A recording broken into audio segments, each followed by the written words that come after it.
diria que isso aqui revolucionou o mundo? Pois é, ele transformou a iluminação e a tecnologia que conhecemos hoje em dia. Devido à sua criação, foi possível ser criado o LED branco. O LED branco permitiu o desenvolvimento de uma iluminação que substituiu as lâmpadas incandescentes, promovendo assim uma maior eficiência energética e uma grande durabilidade. Hoje, essa iluminação está em toda parte, em residências, ruas, fábricas e escritórios. Devido ao LED azul, também foi possível a criação de displays coloridos e de alta definição. Ou seja, ele gerou um impacto enorme em vários setores, como comunicação, saúde, meio ambiente e entretenimento. Mas você já se perguntou por que o LED azul foi tão essencial para criar o LED branco? Ou por que por tanto tempo o LED azul foi considerado impossível de ser feito? Então, fica nesse vídeo que eu vou te explicar tudo. O diodo emissor de luz, também conhecido como LED, é um dispositivo semicondutor que converte a energia elétrica em luz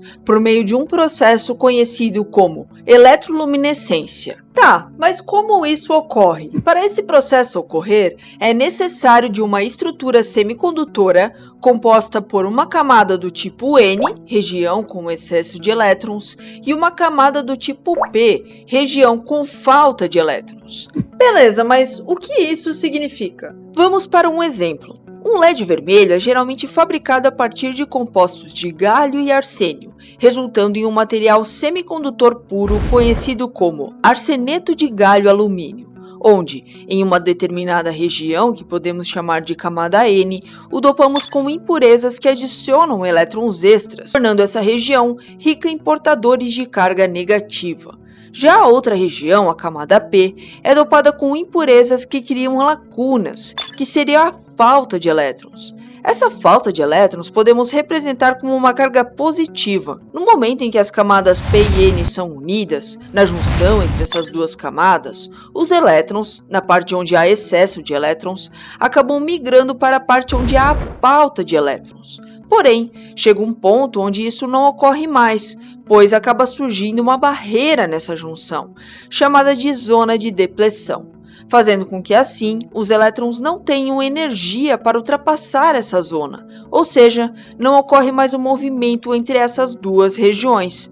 Quando aplicamos uma tensão direta, positivo na região P e negativo na região N, essa barreira desaparece e a corrente elétrica começa a fluir pela junção. Conforme os elétrons passam da região N para P, ocorre a liberação de energia na forma de fótons, e dependendo dessa energia liberada e do material semicondutor, resulta na liberação de fótons com comprimento de ondas variados. Dependendo do comprimento de onda, resulta em uma determinada cor emitida pelo LED.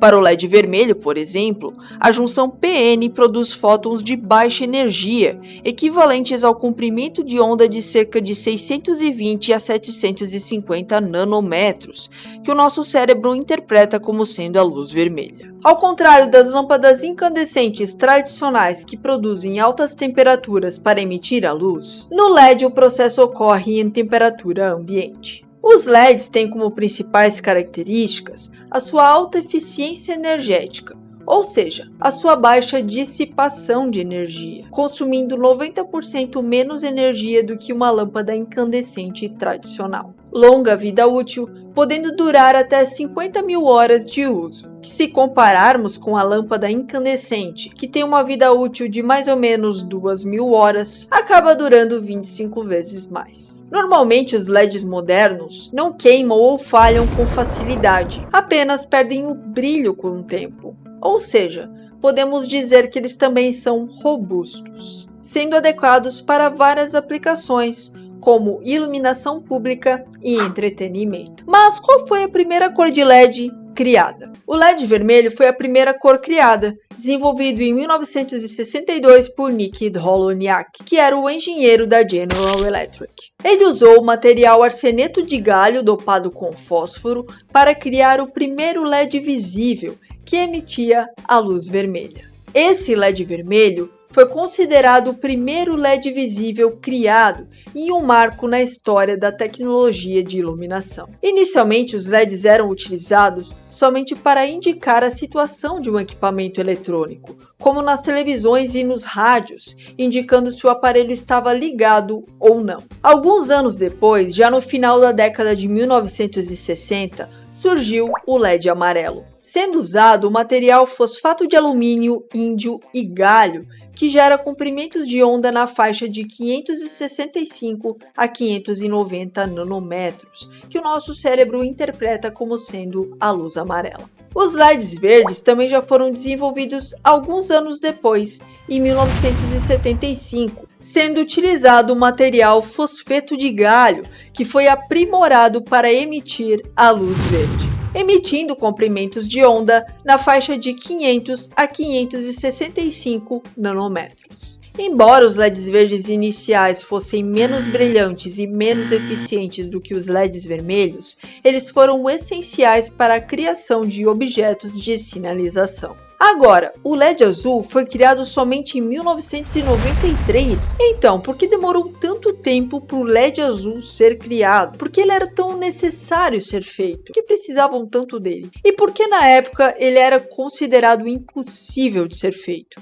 A luz azul emitida pelos LEDs se deve às propriedades do material semicondutor utilizado, que no caso do LED azul é o nitreto de galho. O uso do nitreto de galho permite a produção de comprimentos de onda mais curtos, na faixa de 450 a 495 nanômetros, que o nosso cérebro interpreta como sendo a luz azul. O desenvolvimento de LEDs azuis enfrentou vários desafios. Primeiro, devido à dificuldade de cultivar cristais de nitreto de galho de qualidade, que são essenciais para a emissão da luz azul. Também o fato de não conseguirem controlar a condução elétrica em semicondutores de nitreto, o que impediu o progresso em muitos anos.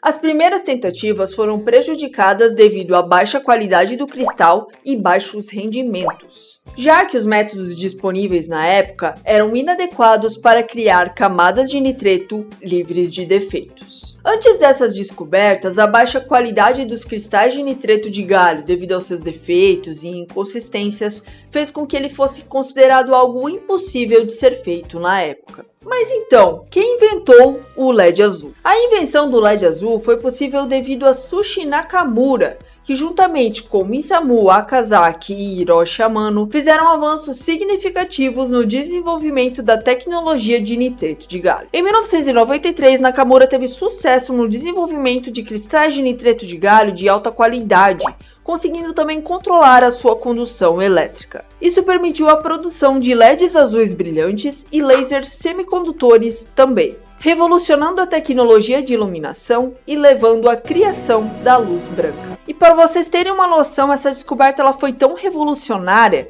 que o Akazaki, o Amano e o Nakamura receberam um prêmio Nobel de Física em 2014. Agora fica a pergunta, por que foi possível criar o LED branco agora com o LED azul tendo sido criado? Agora com o LED azul criado, era possível criar o LED branco, e ainda de duas formas. Primeiro era por meio da excitação do fósforo, que gerava a luz amarela, que quando combinada com a luz azul, gerava o espectro que vemos da luz branca. E segundo é com a combinação das três cores, vermelho, verde e azul, também conhecidas como RGB, que quando combinadas também geravam o espectro da luz branca. Agora você consegue notar o porquê a cor azul era tão importante. Utilizando ela juntamente com a combinação entre outras cores, conseguíamos a cor branca. Além de todas as inovações que eu te contei aqui nesse vídeo, devido ao LED azul ter sido criado, ele também permitiu a produção de discos de alta definição, como o Blu-ray, por exemplo, que utilizam comprimentos de onda mais curtos para aumentar a capacidade de armazenamento de dados. Permitiu também a criação de LEDs em uma extensa gama de cores, permitindo avanços na tecnologia, não somente na parte de sinalização, mas até em TVs e em equipamentos coloridos que temos hoje em dia. Os LEDs azuis são também utilizados em alguns tratamentos médicos, como clareamento dental, fototerapia para acne e tratamento de algumas doenças de pele. E também a luz azul é utilizada na esterilização de superfícies, água e ar, pois os comprimentos de onda da luz azul possuem propriedades antibacterianas. Então, o que você acha sobre isso? Acha que o LED azul foi tão importante assim como consideram? Deixe nos comentários. Muito obrigada e até o próximo vídeo.